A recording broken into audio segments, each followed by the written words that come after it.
halos lahat na lang talaga andito na sa TikTok. Ayan, meron palang ganito na mabibilhan mga mima ko. So, eto yung ginagamit, yung mga super kalan like mga gasol na on the go na mabilis lang talaga siyang gamitin. Ayan, so eto siya. Ayan, bagong-bago pa talaga ha. So, eto nakaset na to mga mima ko. Ayan, nakaset na, isasalpak na lang talaga ito sa inyong mga super kalan. Tapos, ang nagandahan ko pa kasi meron pa siyang holder, oh. So, ilalagay mo dito yung kanyang holder. Metal po ito. Ayan, tingnan nyo naman. So, ganun siya.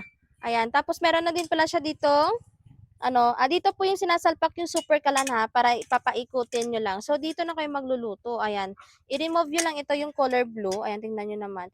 Halos lahat talaga andito ng mga mima ko ha. Ayan, tingnan nyo naman ha.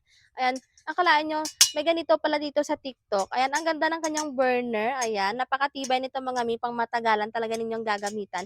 So, for example, wala kasi tayong gasol na ganon kaliit. So, eto yung gasol, for example ha. Eto yung gasol, tapos gaganin nyo lang. Ayan, o, diba? Ganon. O, eto yung ating super kalan. Pero alkansya po ito. Ayan, o, diba? Ito na yung ating super kalan. Sobrang dali lang, tapos pwede mo pa talaga siya mabitbit.